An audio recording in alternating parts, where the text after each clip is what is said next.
Hello दोस्तों, नमस्कार। मैं हूं धनेश और आप देख रहे हैं कृषक इंडिया कृषक भारत। दोस्तों, आज के इस वीडियो में हम जानेंगे देसी मुर्गी पालन में किया जाने वाला 10 ऐसे मिस्टेक के बारे में जिसके कारण हमें बहुत ज़्यादा नुकसान होता है और हम देसी मुर्गी पालन में सक्सेस नहीं हो पाते हैं। तो चलिए जानते हैं वो कौन कौन सा मिस्टेक है जिसे हमें नहीं करना चाहिए। तो सबसे पहला है दोस्तों, हमें कमज़ोर चिक्स नहीं लेना चाहिए। अगर हम कमज़ोर चिक्स लेते हैं तो उसका खामियाजा हमें आगे भुगतना पड़ता है।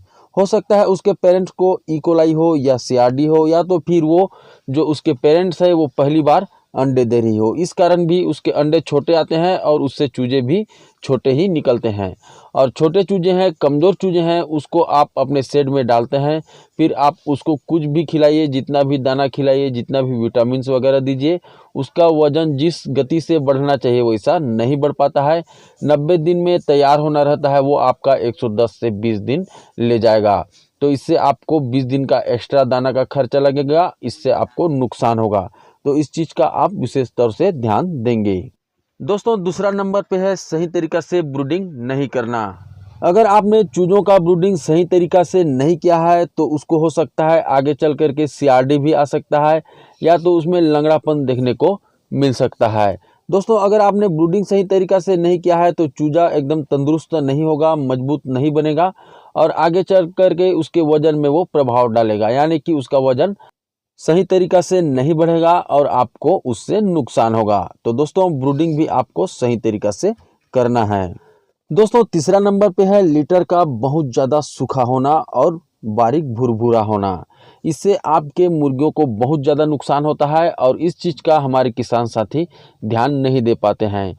वो सोचते हैं कि लीटर सूखा है, इसका मतलब हम इसका उपयोग अभी कर सकते हैं, जबकि वैसा नहीं है। अगर आपका जो बिछावन है बहुत ज़्यादा सूखा है और भुरभुरा है, उसमें धूल उड़ रहा है, तो उसका उपयोग आप न करें। उसे तुरंत अपने सेट से बाहर कर दें, क्योंकि उससे जो धूल उड़ेगा वो आपके मुर्गियों के नाक में जाएगा, चूजे के नाक में जाएगा और आपके मुर्गियों को सीआरडी हो जाएगा।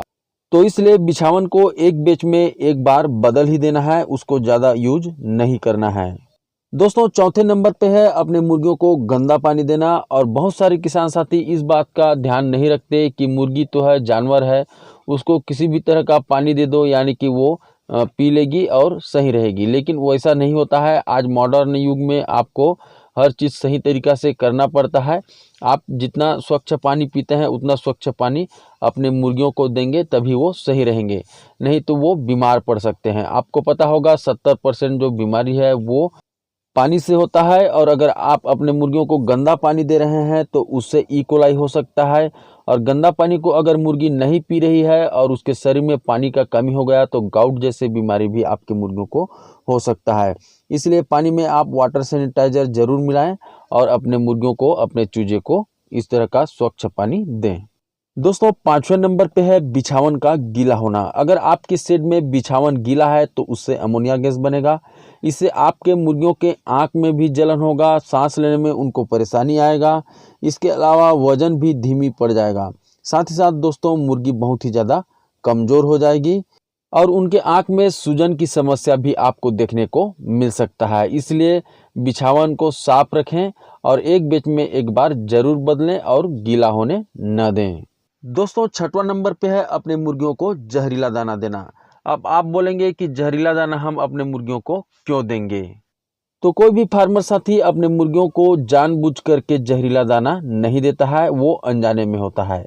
अगर आपके आसपास में कोई शेड है जहाँ पे पिछले बैच का कुछ दाना बचा हुआ है, बहुत पुराना दाना है, उसमें धूल उड़ रहा है, उसमें घुन लग गया है और वो जो फार्मर है आपको बहुत सस्ता में वो दाना दे रहा है, तो बहुत से किसान साथी जिनको नॉलेज नहीं होता वो उसको सस्ता के चक्कर में ले लेते हैं और अपने मुर्गियों को सुखा करके दे देते हैं।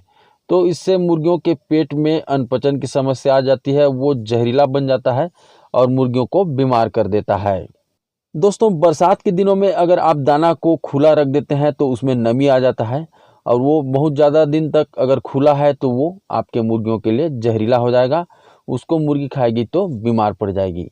तो जब भी आप दाना को यूज़ करते हैं, जैसे बोरी खोलते हैं और उसको अपने मुर्गियों को देते हैं, तो बचा हुआ जो भी दाना है उसको अच्छी तरह से फिर रस्सी से बांध दें और उसको कहीं ऐसे जगह पर रखें जहाँ पे नमी नहीं है, जहाँ पे सीलन पैदा नहीं हुआ है। किसान साथियों, 6वां नंबर पे है पर्याप्त वेंटिलेशन का व्यवस्था नहीं कर पाना। बहुत सारे किसान साथी देसी मुर्गी को पालते हैं, एक छोटे से कमरे में पाल देते हैं जहाँ पे ठीक ढंग से खिड़की भी नहीं होता है, और खिड़की नहीं होने से वहाँ पे ऑक्सीजन सप्लाई नहीं हो पाता है, जिससे कि मुर्गियों के शरीर में ऑक्सीजन की कमी हो जाती है और उसका जो ताज है, जो कलगी है, वो काला पड़ जाता है। तो इस प्रकार की समस्या ऑक्सीजन की कमी से देखने को मिलता है। तो आप जब भी मुर्गी पालन करते हैं तो सबसे पहले उसमें वेंटिलेशन का विशेष तौर से ध्यान देंगे और सेट को पूर्व से पश्चिम दिशा में ही बनाने की कोशिश करेंगे। दोस्तों, 8वें नंबर पे है फीड को अलग अलग कंपनी का बार बार चेंज करके अपने मुर्गियों को देना। दोस्तों, ये भी एक मिस्टेक है, क्योंकि हर कंपनी का जो फार्मूला होता है वो अलग अलग होता है और अलग अलग कंपनियों के फीड में अलग अलग प्रकार की दवाइयाँ मिक्स होती हैं। अगर उसी दवाई को मिला रहे हैं तो उसमें किसी में कम मात्रा में दवाई मिक्स है या तो फिर किसी में ज़्यादा मात्रा में दवाई मिक्स है, और उसको अगर आप बार बार चेंज कर करके दे रहे हैं तो आपके मुर्गी का शरीर उसको ऑब्जर्व नहीं कर पाता है और उनका लीवर खराब होता है या तो फिर किडनी खराब होता है या तो कई प्रकार की समस्याएं उनमें देखने को मिलती हैं। तो इसलिए एक बैच में आप एक ही कंपनी के दाना को यूज करें, और अगर वैसा नहीं हो पाता है तो 1 से 2 कर सकते हैं, लेकिन 5-7 कंपनी का आप बिल्कुल भी ना करें। 9वें नंबर पे है बीमार मुर्गियों को आइसोलेट नहीं करना। दोस्तों, ये बहुत बड़ा मिस्टेक है और ख़ास करके इस गलती को देसी मुर्गी पालक किसान साथी ज़्यादा करते हैं। 1-2 मुर्गी बीमार दिखती है तो उसको इग्नोर कर देते हैं, जबकि ऐसा नहीं करना चाहिए, क्योंकि मुर्गियों में ज़्यादातर जो बीमारी है संक्रामक होती है, यानी कि एक दूसरे में फैलने वाली होती है।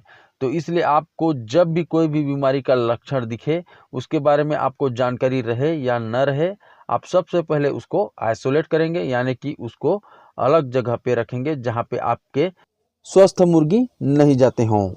दोस्तों, 10वें नंबर पे है बिछावन को अपने सेट के आसपास में ही फेंक देना या तो एकत्रित कर देना। ये भी बहुत बड़ा मिस्टेक है। अगर आप अपने सेट में बिछावन को निकालते हैं तो बहुत ही ज़्यादा दूरी पे उसको फेंकें या तो खेत वेत में डाल दें, जिससे कि वो खाद का भी काम करेगा, लेकिन वहीं पर आपको एकत्रित करके नहीं रखना है, क्योंकि हो सकता है उसमें बहुत सारा बीमारी हो या तो बीमारी उसमें पनप भी सकता है, क्योंकि लिटर जब गीला होगा, नमी आएगा, उसमें पानी की बौछारें जब पड़ेंगी तो उसमें बैक्टीरिया वगैरह भी पनप सकता है, जो कि हवा के माध्यम से आपके मुर्गियों तक फिर से आ सकता है। तो इसलिए ये गलती भी आप न करें। जब भी आप बिछावन को अपने सेट से निकालते हैं, दूर ले जाकर के उसको एक जगह पे एकत्रित करें, या तो फिर सीधे खेत में आप उसको डाल सकते हैं, या तो किसी फार्मर को जो खेती किसानी का काम करते हैं उनको आप बेच सकते हैं। तो ठीक है दोस्तों, ये तो था 10 मिस्टेक जिसको देसी मुर्गी पालन में बहुत से किसान साथी करते हैं, और इसी तरह से पोल्ट्री फार्मिंग से रिलेटेड वीडियो हम अपने चैनल पर लाते रहते हैं। और अगर आप भी पोल्ट्री फार्मिंग में इंटरेस्ट रखते हैं तो चैनल को सब्सक्राइब करके बेल आइकॉन को दबा लीजिए, ताकि जब भी इस तरह का वीडियो चैनल पर आए सबसे पहले उसका नोटिफिकेशन आप तक पहुंचे। तो ठीक है, मिलते हैं फिर एक नई वीडियो नई जानकारी के साथ। तब तक के लिए जय हिंद, जय भारत।